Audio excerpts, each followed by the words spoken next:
Bom dia, boa tarde, boa noite. Começando mais um episódio do Impacto na Encruzilhada, episódio número 180.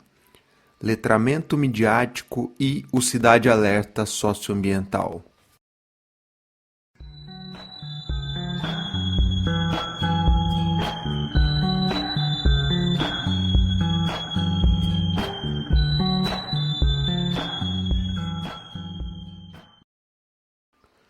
Bom, e nesse episódio eu tive a honra de receber o Cris Dias, uma referência aí no campo da publicidade, no mundo da internet, né, de um modo geral, e também na podosfera.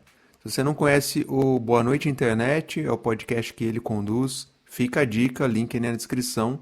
E você, amigo ouvinte, deve se perguntar, mas por que receber, convidar aqui pessoas de fora da nossa bolha do impacto social, ambiental?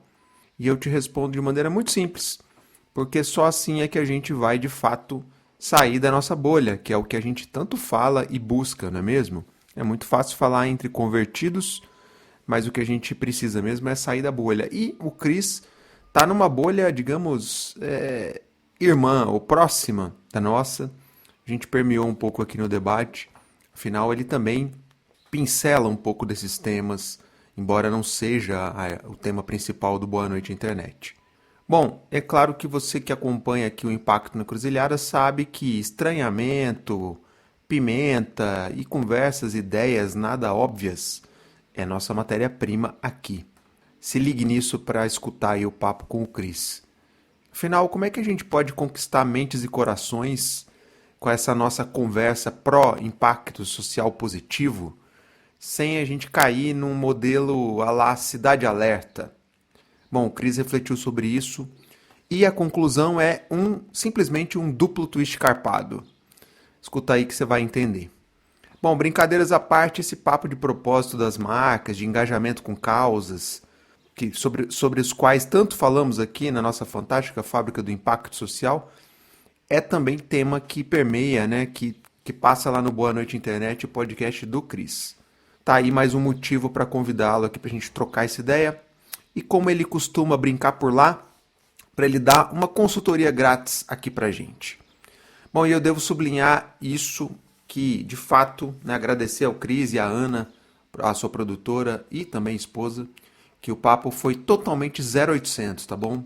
Muito, muito obrigado por isso. Bom, se você gosta do conteúdo que a gente produz aqui, considere se tornar um apoiador, uma apoiadora do podcast. Junte-se a outras pessoas iluminadas que mantêm esse trabalho de pé.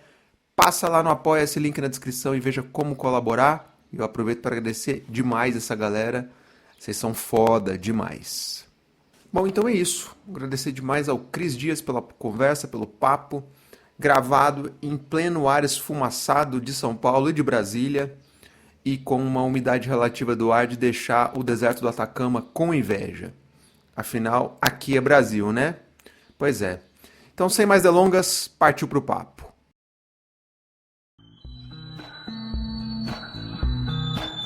Me deixo ir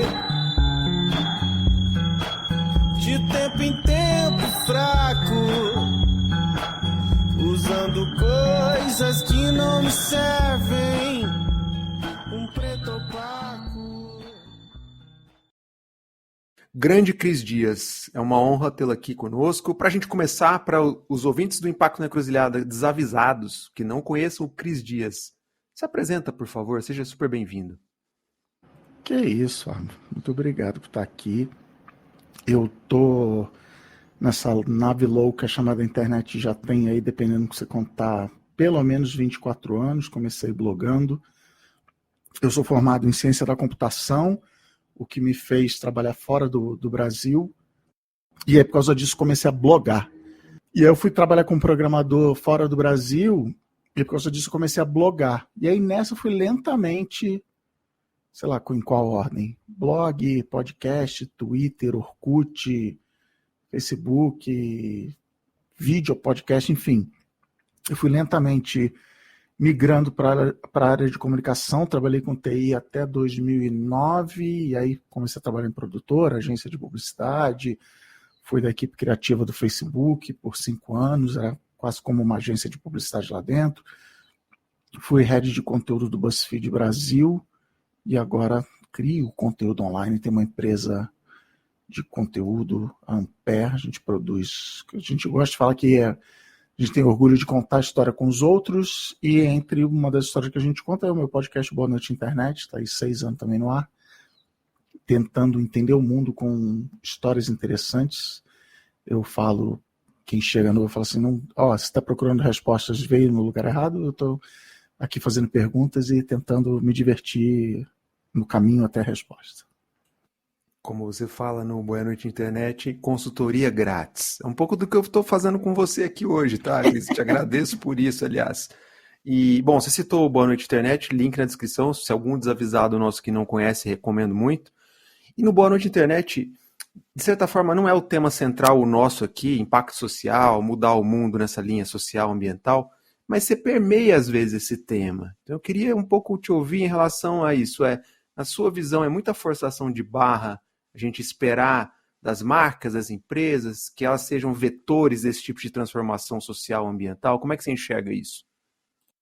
Cara, eu acho que o assunto tem a ver, porque uma das coisas que eu falo muito no Boa Noite Internet é que, e eu normalmente falo isso na forma da seguinte frase, 2 pontos, não se resolve problemas sistêmicos com soluções individuais. Então, se o Boa Noite Internet tenta falar sobre a interseção entre vida pessoal e vida profissional, o impacto da tecnologia na nossa vida pessoal e no nosso trabalho,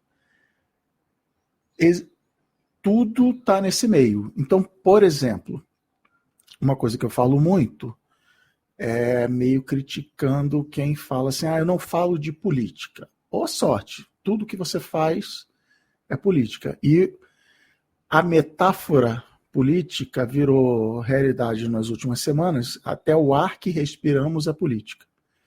Então você tem, por exemplo, a pessoa que, sei lá, toma leite de aveias e faz wellness e pratica isso, pratica aquilo, e aí na hora que você vai falar de agronegócio, fala, não, eu não me meto em política. Não, você se mete. Tudo, incluindo o fato de ter que não fala de política, é um ato político.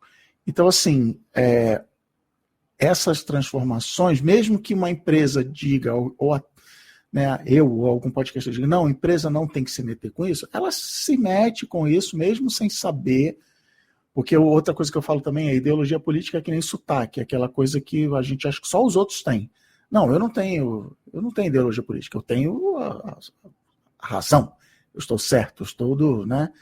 Então, assim, tudo que a gente faz. Então, uma empresa, mesmo que ela ache que ela não tem nada a ver com o meio ambiente, não tem nada a ver com... Nossa, hoje está animado aqui. Mesmo que ela ache que ela não tem nada a ver com nada, com diversidade, com inclusão, com nada, ela toma decisões no dia a dia, incluindo ignorar tudo isso. Isso é uma decisão política, e está tudo bem. E outra coisa que eu tento batalhar também é a palavra política não precisa ser palavrão. Política é isso, cara. Eu tô aqui, você tá aí, como é que a gente vive em conjunto, no mesmo lugar, no mesmo país, na mesma cidade, no mesmo bairro. Então, reunião de condomínio é política, eleição presidencial é política. E política não é ir votar a cada 2 anos. Então, as marcas, eu costumo dizer, por um lado, quase contradizendo tudo que eu disse até agora, marca não tem que nada, acho que a marca tem que dar lucro, porque senão ela vai falir e todo mundo vai perder o emprego. Então, também, mas não é uma contradição, porque assim, a gente também não pode achar que as marcas, por si só e sozinhas, as empresas vão resolver os problemas do mundo. Não vão, porque elas já têm muito problema próprio para resolver, mas elas são parte dessa brincadeira. Então, elas precisam, e a gente vai pressionar, e o governo vai lançar um imposto de não sei o quê, e a empresa vai dizer que não quer pagar o imposto, está tudo certo na conversa, mas as empresas fazem parte dessa dinâmica de onde a gente vive e das decisões que são tomadas, apesar de várias delas gostarem de dizer isso. Não nos metemos em política. E aí outro dia eu citei no podcast o Google, que tem negócio, não, traga você de verdade para o trabalho.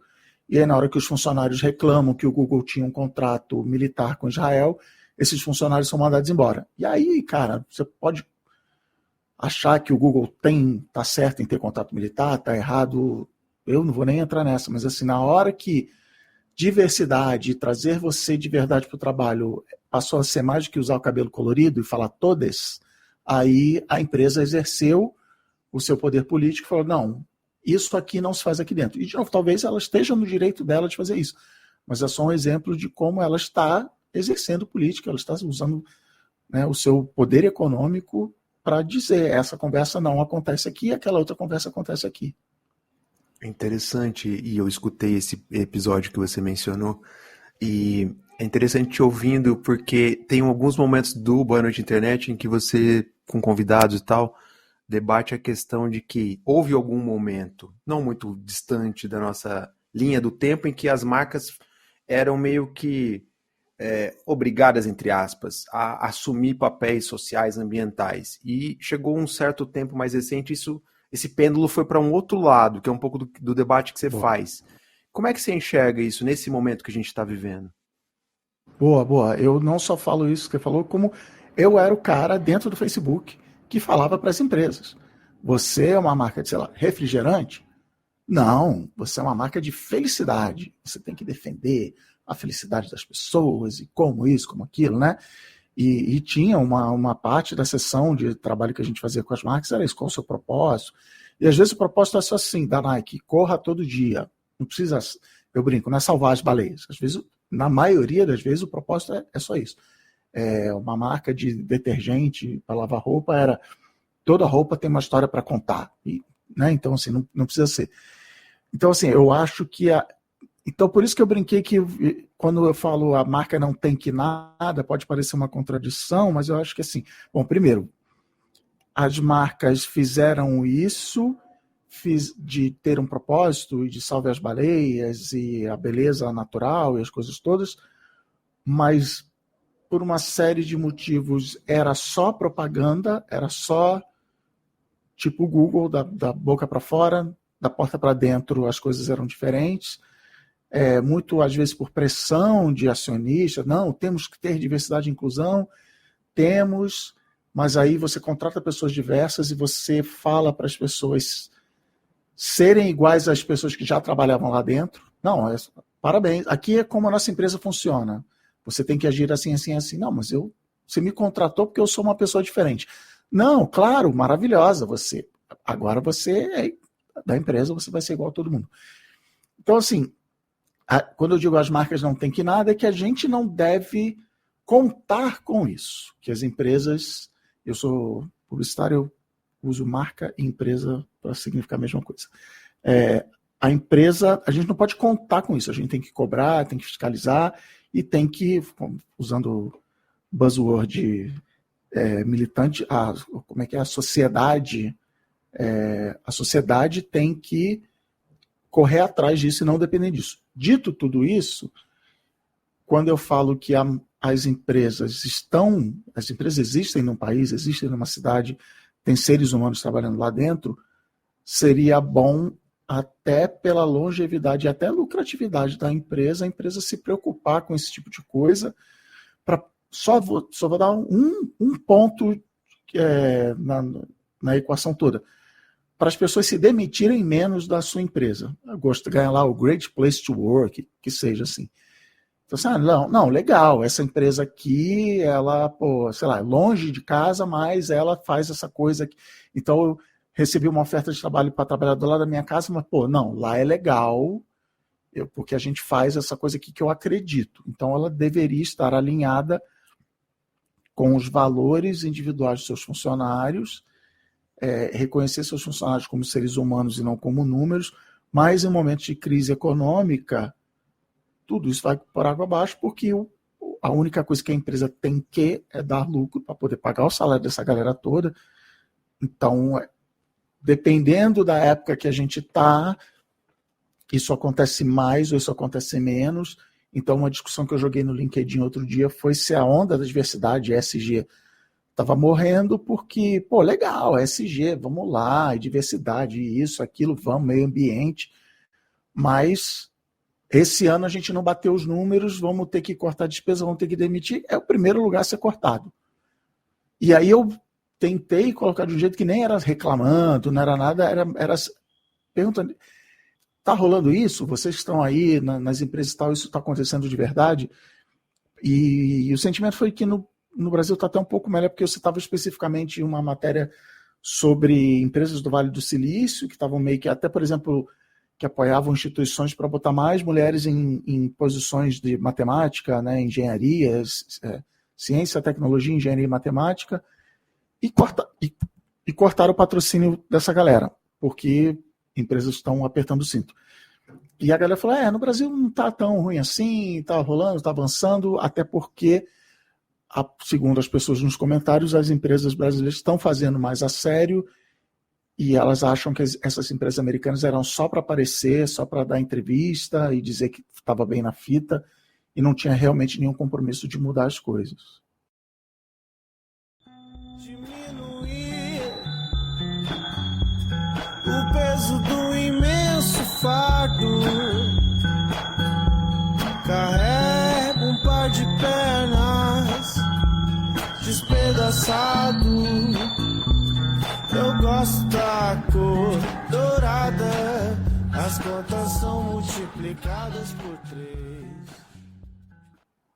Agora, Cris, você colocou, bom, ao longo do tempo, esse debate ele vai mais para cá ou mais para lá, né? E aí, no nosso caso, do nosso lado de cá aqui, durante a pandemia, que a gente experimentou 2020, 2021, foi um recorde de doação, de mobilização de recursos para várias causas sociais decorrentes da pandemia. Passado 3 anos depois, essa onda não se sustentou. Como é que você enxerga isso? Por que você acha que não se sustentou?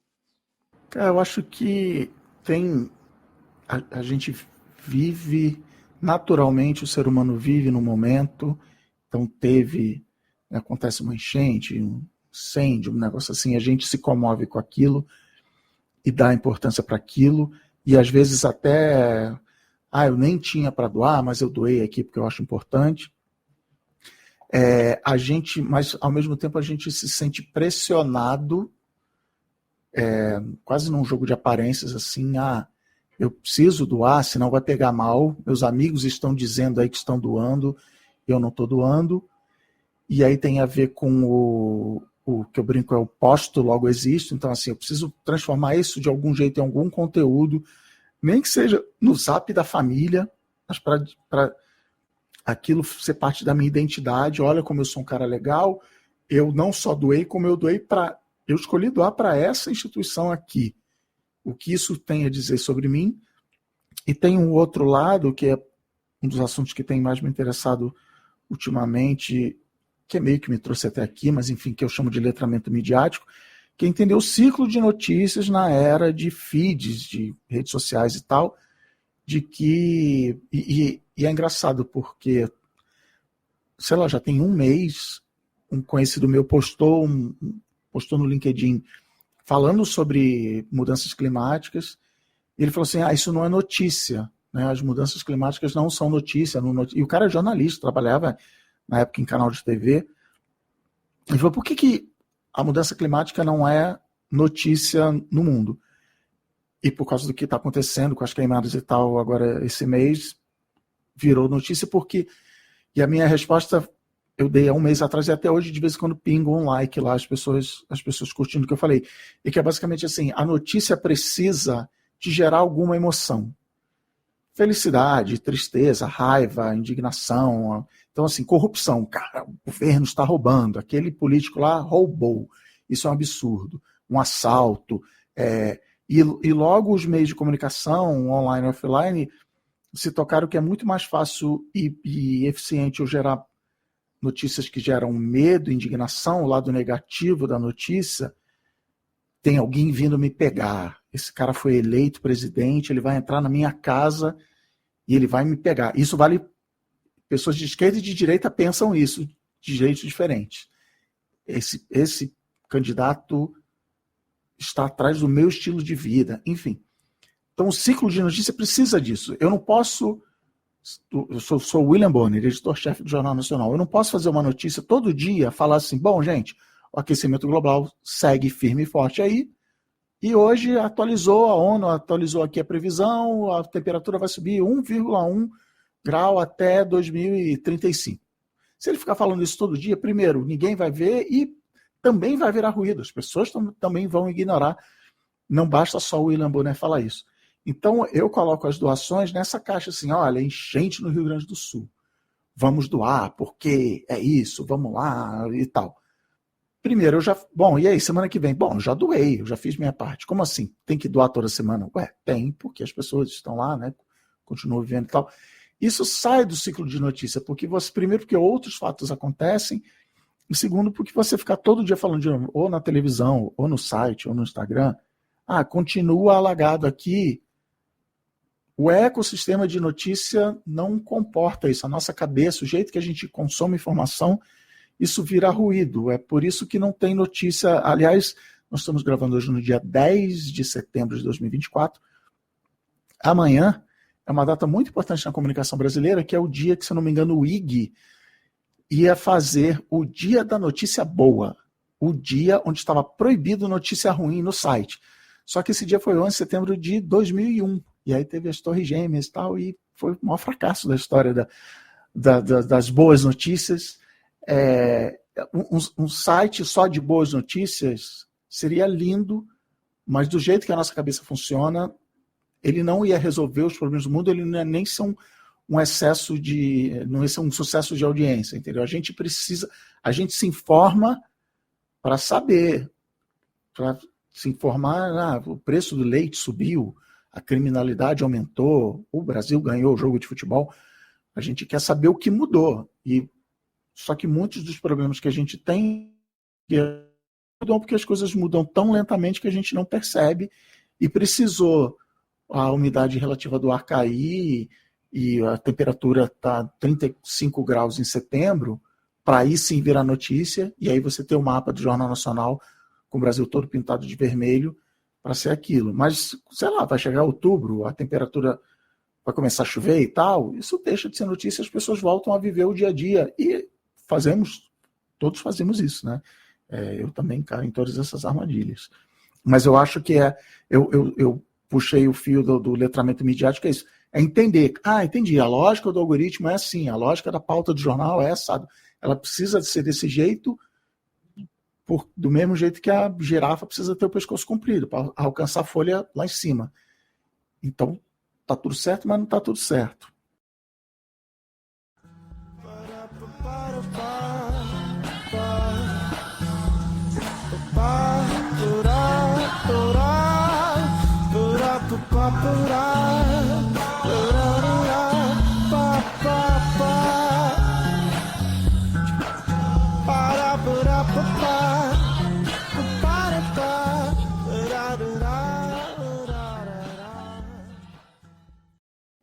Agora, Cris, seguindo nesse gancho da área da comunicação em geral, assim, que dica que você daria para quem é dessa área, publicidade, comunicação, etc., que quer se envolver com esses temas sociais, ambientais, climáticos? Enfim, qual é o caminho para puxar esses dois fios, comunicação e a agenda socioambiental? Cara, eu acho que a dica que eu dou essas pessoas provavelmente já fazem, e que é um trabalho puxado, que é precisar ficar achando histórias. Então, se eu quero falar de aquecimento global, eu vou ter que ter uma vez por dia, uma história por dia de alguém que sofreu, uma pessoa física, o Joãozinho. Não é gráfico, não é congresso da ONU, é falar, o Joãozinho mora aqui e ele se deu mal. Amanhã é a Mariazinha que mora do outro lado do Brasil, que teve um problema completamente diferente, porque é assim que a gente, ser humano, se conecta com as histórias. Eu não me conecto com gráficos, eu não me conecto... até 2030. Puta, bicho, até 2030, amanhã... Hoje é dia 10, meu aluguel literalmente venceu hoje. Eu tenho que pagar o aluguel hoje. E é assim que a gente funciona, e é assim que a gente está nesse planeta há milhões de anos. Mas é procurar essas histórias, achar esses pontos de conexão, e não é fácil, porque de novo, o sistema de mídia não funciona assim. E talvez a parte da solução seja, então eu vou contar histórias de fortalecimento de grupos, fortalecimento social, de comunidade, de igreja, de Rotary Club, de escola. Então, você contar histórias que apontam. Então, você Não precisa ser político, palavrão da coisa, vou falar aqui, vou botar a culpa no agronegócio. Não, você vai mostrar que as pessoas unidas, elas resolvem seus problemas, porque a gente vive um pouco, em parte também, desse sistema de mídia, é muito mais fácil e muito mais, sei lá, lucrativo e fácil até de a gente acreditar que é verdade, que aquela decisão individual que aquela pessoa tomou resolveu o problema dela. Então, tipo, tome banhos mais curtos. Não, tomar banho mais curto não faz a menor diferença, mas a solução que é, sei lá, né, em Brasília, a lei aprovada, eu não tenho como fazer, então eu vou tomar um banho mais curto. Então, e talvez a coisa, parte da solução seja o que eu às vezes brinco, que é o Mr. M da mídia, que é esse letramento midiático, que é a mídia falando sobre a mídia de um jeito legal, divertido e tal. Tipo assim, você sabia que é assim que funciona? Você sabia que um cara, em 1985, chamado Neil Postman, falou que o problema, a gente estava começando um problema grave, porque com a televisão tudo precisava ser divertido, e até a aula, o telecurso, a Vila Sésamo, não, a escola é um lugar chato, então vamos fazer a escola ser divertida. É super bem intencionado, mas a gente se acostumou que tudo tem que ser divertido. E nem tudo tem que ser divertido. Algumas coisas são só importantes. E nisso, acabei de me tocar agora, você começa a ter igrejas com músicas e diversão, e o pastor engraçado e tal, porque até a igreja, que na Idade Média era aquele lugar escuro e tal, não, a igreja também tem que ser divertida. Então, enfim, grande volta para dizer, ser um pouco também Mr. M, explicar para as pessoas como funciona, que não é uma mágica, e sei lá, eu acho que parte precisa também passar por regulamentação. Por exemplo, um negócio que eu implico muito são esses programas de policiais do meio da tarde, que tudo bem, São Paulo é uma cidade mega violenta, mas do mesmo jeito que eu falei assim, tem que mostrar a história do Joãozinho que está sofrendo com o aquecimento global, na hora que ele mostra que lá no lugar, não sei quantos quilômetros aqui, teve um assalto, teve tiro, um cara morreu, a violência de São Paulo está aumentando. Não necessariamente isso é verdade, mas como isso todo dia está lá na televisão, as pessoas estão num estado de medo constante. E elas... Não, mas tá aí a criminalidade. Todo mundo tem uma história parecida, principalmente quem não mora em São Paulo, que nem eu, eu moro em Perdizes. E aí chove lá na zona sul de São Paulo. Perdizes é quase zona norte de São Paulo. Chove lá na zona sul. Aí minha mãe me liga do Rio. Filho, tá tudo bem aí? Que eu vi que tava chovendo. Não, mãe. Eu moro na ladeira, não dá nem para ter enchente aqui e tal. É isso, a gente pega a notícia do outro lado da cidade, e a gente acha que é com a gente. Então, assim, a guerra lá no Sudeste Asiático. Pô, sinto muito pelas pessoas do Sudeste Asiático, não queria que tivesse guerra, ou terremoto, ou vulcão, mas, assim, a gente se informar disso não faz a menor diferença. No máximo, vamos doar coisas para o Sudeste Asiático, para o tufão que teve lá. Enfim, uma grande viagem para a minha grande bandeira, para defender minha grande bandeira do letramento midiático, que a gente entender que a gente acha que está se informando e a gente não está. É que nem comer salgadinho no almoço e achar que ali tem calorias e vitaminas e tal. Não tem, é só o gostosinho, adoro. Anteontem jantei um pacote de salgadinho e foi maravilhoso, mas agora o Cris do futuro que lute com isso. Genial. Não, e é interessante te ouvindo, porque do lado de cá aqui do balcão da nossa conversa, tem um debate sobre o catastrofismo ambiental que está posto nessa agenda da emergência climática, que é um pouco um cidade alerta distópico do que você traz, as histórias. Isso, né? o meu grande amigo Carlos Merigo chama o finado Twitter de cidade alerta da esquerda. É isso, vai acabar. E eu concordo. E é doido porque no outro polo do Cidade Alerta Ambiental tá o polo que é a minha pergunta aqui, que existe uma certa visão, vou chamar poliana no nosso setor aqui do lado de cá, que é um sonho, uma aspiração de que todo mundo vai ser responsável socioambiental, todas as marcas, todas as pessoas, tal. Você consegue imaginar isso num horizonte da nossa vida? Você vai me botar numa situação complicada, porque eu costumo dizer que eu sou pessimista no curto prazo e otimista no longo prazo. Eu acho que eu vou dizer o contrário disso agora. Eu acho que não, porque por uma série de motivos, e dois são. A gente vive no dia a dia, que nem a brincadeira que eu fiz. Eu estou preocupado em pagar meu boleto do meu aluguel que venceu hoje. E a gente vive num sistema, e normalmente eu escrevo esse sistema com S maiúsculo, onde eu acho que não é por acaso que está, por exemplo, tendo desemprego, que está tendo uberização do trabalho, porque na hora que você está preocupado em pagar o seu aluguel, em vender o almoço para comprar o jantar, você não vai conseguir prestar atenção nem na eleição que vai ter, muito menos no meio ambiente, lá na Amazônia. Cara, lá na Amazônia não tem nada a ver com isso. Eu preciso resolver o meu problema aqui.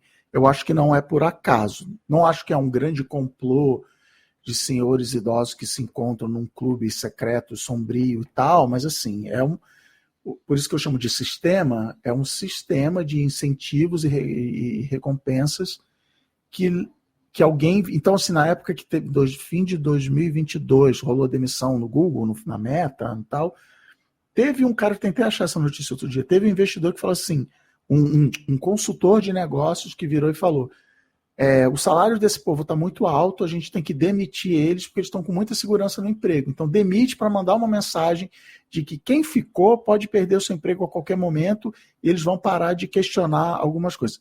Enfim, pode ser lenda, teoria da conspiração, etc. Mas ilustra bem o que eu acho.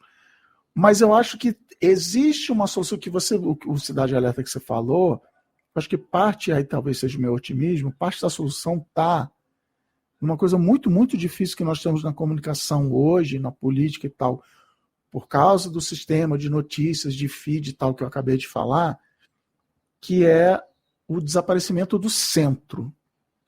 Então, vou pegar um assunto que não tem nada a ver com meio ambiente, nem política, nem nada. Inteligência artificial. Hoje em dia você tem a galera que acha que a inteligência artificial vai destruir a humanidade e a galera que acha que a inteligência artificial vai finalmente ser o sonho de ninguém vai trabalhar e as máquinas vão fazer tudo pra gente. E provavelmente nenhuma dessas duas coisas vai acontecer, mas você só ouve pessoas falando de um lado ou de outro. Porque, de novo, o sistema de apuração, de notícia e tal, eu preciso dos dois lados da notícia, eu preciso confrontar na esperança de que quem está lendo vai entender que a resposta é no meio do caminho. É tudo bem intencionado, não está nada aqui um grande plano da mídia, nada disso. Mas o que acontece é você, leitor, toma uma decisão e fala assim, eu tenho medo das máquinas, então eu vou acreditar, toda notícia que eu vou ler eu vou buscar notícias que confirmem isso. E toda notícia que eu ler contra isso, eu vou falar, não, esse cara é um comprado, esse cara não entendeu, ele é um burro, não sei o que, não sei o que lá. E eu não tenho muita solução do que isso, para isso, além de, sei lá, Mr. M da notícia, assim.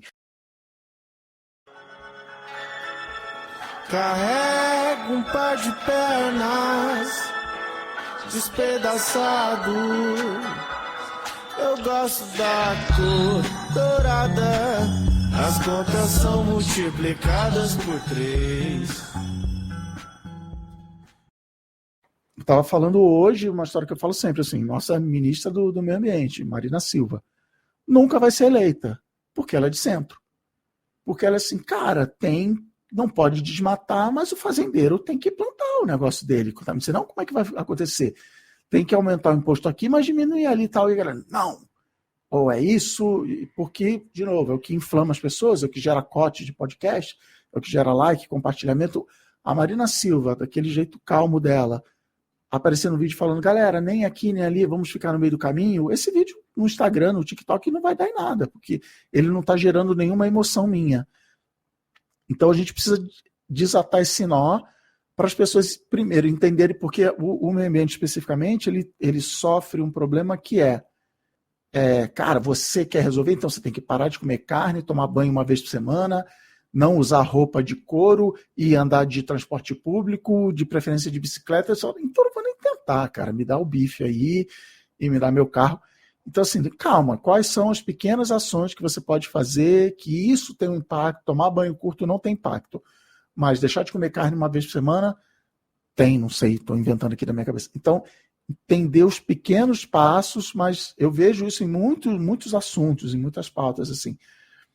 Não, essa é a oportunidade da gente ensinar para as pessoas que isso aqui, cara, vamos um passinho de cada vez, assim, vamos comunicando uma coisa de cada vez, e Mas é complicadíssimo. Eu falo que um dos maiores danos que a causa ambiental teve foi o filme Uma Verdade Inconveniente, que é um filme maravilhoso, é um filme muito impactante, mas o problema é que ele foi criado e apresentado tal pelo candidato, ex-candidato à presidência do Partido Democrata dos Estados Unidos.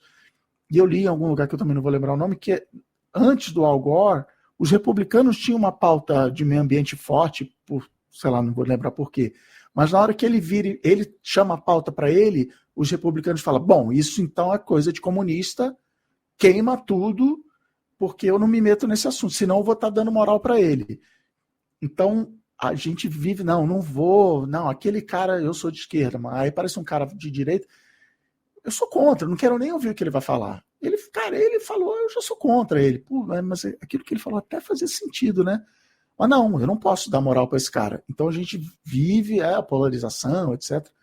Mas, de novo, porque existe um peso cada vez maior da minha identidade, então eu não quero ser visto como uma pessoa que está destruindo o planeta, então eu vou de bicicleta para a reunião, e não sei nem se ir de bicicleta faz diferença ou não, mas eu fiz a minha parte não para o planeta, mas para a imagem que eu tenho, que eu quero que as pessoas tenham de mim, de que eu sou um cara preocupado com o planeta.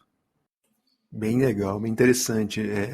Bom, para quem está ouvindo a gente aí, vai ficar com várias questões aí na cabeça, e a ideia é justamente essa. Falei que eu só vim trazer perguntas, eu não vim trazer respostas. Excelente, Cris, excelente. Para a gente fechar mesmo aqui, cara, você passou por Meta, né, Facebook, BuzzFeed, enfim. Passou pelo mundo corporativo e hoje você empreende a Ampere. A pergunta é, afinal, há espaço para empreender nesse ramo de podcasts? Não, aqui está o meu currículo. Não, cara, claro que há. Eu tive a resposta, uma resposta para essa pergunta muito boa ano passado, quando eu entrevistei a Jazz Ryder, que a gente estava falando muito de mercado creator e tal, e ela fez uma analogia perfeita, que é assim, troca podcast por música. Então você quer ser músico. Você vai virar e falar assim, cara, mas já tem, né? O Chico Buarque, já tem o Criolo, já tem a Anitta, já tem a Beyoncé, então não vou, né? Não, a gente faz as coisas porque a gente está afim, porque a gente, enfim, acha inclusive que a gente faz diferente. Eu vou cantar, eu sou inspirado por esse artista, mas eu vou cantar do meu jeito. Então, assim, o mundo de podcast, o que a Ampere acredita é que a gente tem uma visão sobre o mundo do podcast diferente. Claro que a gente acha que é melhor porque a gente que faz, mas assim, a gente olha para algumas coisas e fala, eu faria isso diferente. E eu vou procurar clientes que me ajudem a contar aquela história daquele jeito. Então, assim, tem mercado, é um mercado que está em revolução, a pandemia mudou literalmente o significado da palavra podcast, né? Passou a ser uma coisa inclusive menor, passou a ser um programa de entrevistas numa mesa de madeira com uma televisão no fundo, e adoro, consumo, admiro muito as pessoas que fazem isso, mas tem outras coisas que a gente consegue fazer no mundo do podcast. Eu, ano passado, fiz um painel no Rio 2C e o Chico Felice estava falando... Ele ainda estava rolando sucesso lá da Casa da Mulher Abandonada, Mulher da Casa Abandonada, eu sempre confundo. E ele falou assim, uma pessoa uma vez virou para mim e falou assim, nossa, Chico, isso que você faz, você tinha que fazer em vídeo, é sensacional. Ele falou, sim, existe, chama documentário, já existe, é um formato consagrado. Então, assim, a gente, que nem você está fazendo aqui, só em áudio, tem um valor, tem uma vantagem, tem desvantagens, mas tem vantagem de a gente explorar isso. Então, assim, a gente acredita muito, a gente faz projetos em vídeo, a gente faz projetos em áudio, a gente faz projetos que nem são podcast, tipo Instagram, a gente se considera uma empresa de contar histórias com os outros, que nem eu falei, mas sim, tem sim. Que a gente, eu estava tendo essa conversa uma hora atrás, o mercado de podcast no mundo inteiro passou por uma bolha com um monte de gente que não fazia a menor ideia do que estava acontecendo, despejando dinheiro e fazendo contratos milionários, isso não é mais verdade. Então temos que entender essa realidade, mas estamos aí, segunda-feira lançar um podcast com o Globoplay, estamos fazendo aí. Pô, que bom, que alento ouvir isso, né? Que há espaço para outros tipos de podcast como a gente aqui na Raiz, né? Muito bom. Cris, te agradecer demais e te convidar a fazer o merchan final, reflexão final, o que você quiser aqui pra gente fechar. Muito bom. Antes de mais, fazer um elogio a você de fazer uma entrevista em 40 minutos. Eu não sou capaz de fazer uma. Eu levo bronca da minha produtora. Não, eu vou ter que cortar isso tudo depois. Cara, assim, eu sou o @Cris Dias no Instagram. Na nova rede social do momento, Blue Sky, eu sou o @crisdias.com, que lá o esquema de username é diferente. No Threads, eu sou o Cris Dias, o @Cris Dias também, que nem no Instagram. Eu tenho postado muito no LinkedIn, porque eu gosto muito do texto. Eu até brinco que quando eu estou escrevendo os roteiros do Boa Noite Internet, eu acabo o roteiro, na minha cabeça já acabou. Não, tem que gravar, tem que editar, tem um monte de coisa, mas o que eu gosto é de escrever, então eu estou me achando lá no LinkedIn. Então me segue lá no LinkedIn também. No seu tocador de podcasts, o Boa Noite Internet, foi ao ar o programa 131 agora. Os primeiros programas são no formato que eu brinco, palestrinha, ensaios. Do ano passado para cá eu estou fazendo mais entrevista, está bem legal, estou muito feliz com os programas desse ano. E a minha empresa que você citou aí é Ampere.audio, tem lá tudo que a gente já fez. Você vai ver que tem coisa de tudo que é tipo. Inclusive fizemos com o Instituto Socioambiental, fizemos um Casa Floresta, muito legal o projeto. Tá aí, um lugar para você começar a ouvir o que a Ampere faz. Inclusive nisso que a gente acabou de falar de outros formatos que não é pessoas conversando em volta de uma mesa de madeira, é o Casa Floresta, procurei também no seu tocador de podcast, a gente que produziu. Links todos na descrição aí. Cris, obrigado, cara. Valeu mesmo, de verdade. Obrigadão aí, cara. Sucesso. E gosto de piadas, mas me leve a sério. Espero demais, não consegui 10k sozinho no mês. Não tenho Lean, meu BES é emprestado. Tô surfando no hype da vez. Contemporâneo, artista humano demais.